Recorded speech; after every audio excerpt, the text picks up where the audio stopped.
প্যারিসের অলিম্পিকের উনি তিনজন বিশেষ অতিথির একজন। পৃথিবীর এত বড় অলিম্পিকের উনি একজন। এবং আরও শুনে আপনারা খুশি হবেন, সোশ্যাল বিজনেসটাকে এইটা অলিম্পিকটাই উৎসর্গ করছে সোশ্যাল বিজনেসের নামে।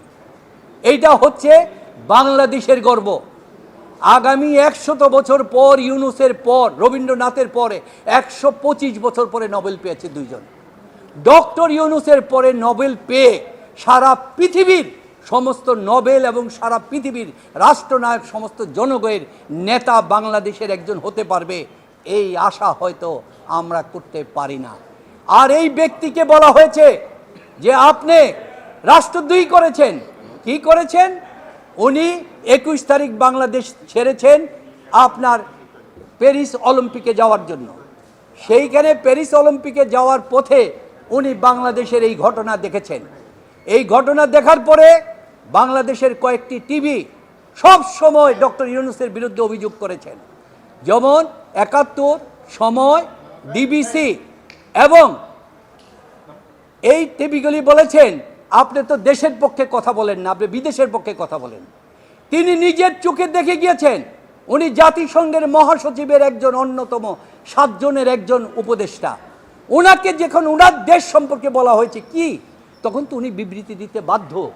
সেই বিবৃতিটা তো উনি জাতিসংঘের মহাসচিবের উপদেষ্টা হিসাবে তা তো বলতে পারে না। নির্বিচারে এই যে ছাত্রদেরকে হত্যা করা হয়েছে, গুলি করা হচ্ছে, জনগণকে গুলি করা হচ্ছে, এবং 32 জন শিশুকে গুলি করে হত্যা করা হয়েছে, উনি এই জিনিসটা তুলে ধরেছেন।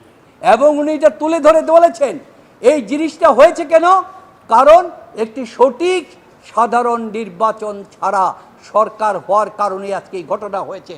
তাই উনি সাধারণ নির্বাচনের কথা উনি বলেছেন। উনি একজন নাগরিক হিসাবে কথা বলেছেন। আজকে বাংলাদেশের প্রতিটা জায়গায় আপনাদের টিভির কাছে সবাই বলছে তাদের ব্যাপারটা রাষ্ট্রদ্রোহী হয় না, ডক্টর ইউনূসের ব্যাপারটা রাষ্ট্রদ্রোহী হয়। এর চাইতে দুর্ভাগ্য আর কিছু নাই। কালকে, আজকে রাত্রে ডক্টর ইউনূস আসবেন, আগামীকাল বাংলাদেশে আসবেন, আগামীকালকে উনি ওই কোর্টে যাবেন। আর এই ব্যাপারে আমি আপনাদের কাছে একটি কথা বলতে চাই যে সরকার যে এই যে ছাত্রদেরকে মারল এবং জাতীয় সম্পদ নষ্ট হলো, এই ব্যাপারে কিন্তু দুটি প্রশ্ন দাঁড়ালো। একটি প্রশ্ন জাতীয় সম্পদের ব্যাপারে, আমরা যদি প্রথম যদি বলি জীবনের কথা, ধরেন একজন ব্যক্তি অত্যন্ত দামি গাড়ি নিয়ে তার ছেলে গাড়িটা নিয়ে অ্যাক্সিডেন্ট করে ফেললো, মারা গেল। ওই পরিবার কি ছেলেকে দেখতে হসপিটালে যাবে নাকি না দামি গাড়িটা দেখতে যাবে? সেটা কখনো হয় না।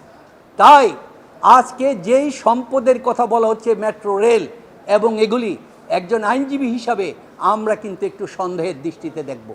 যেটাকে আইনের ভাষায় বলা হচ্ছে বেনিফিট অফ ডাউট। যখন এগুলিতে আগুন লাগলো, সেখানে কি পাহারা ছিল? সেখানে কি বাধা দেওয়া হলো? হেলিকপ্টার থেকে গুলি করা হলো? সেখানে কি গুলি করা হয়েছে? সেখানে কি আসা হয়েছিল? তাহলে সরকার এখানে দায়ী কিনা, তার ভিতরে সন্ত্রাসী লুকায়িত ছিল কিনা, সেটাও দেখার ব্যাপার।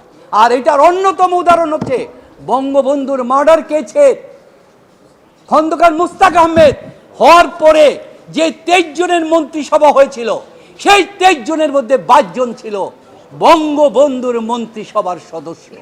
তাহলে সরকারের ভিতরেই যে সন্ত্রাসী লুকিয়ে থাকে, ভিন্ন মত লুকিয়ে থাকে, এটা প্রতিষ্ঠিত। তাহলে এই যে জিনিসগুলি ধ্বংস হয়েছে, কে করেছে, এটাও দেখার ব্যাপার, এটাও আইনের দৃষ্টিতে দেখার ব্যাপার।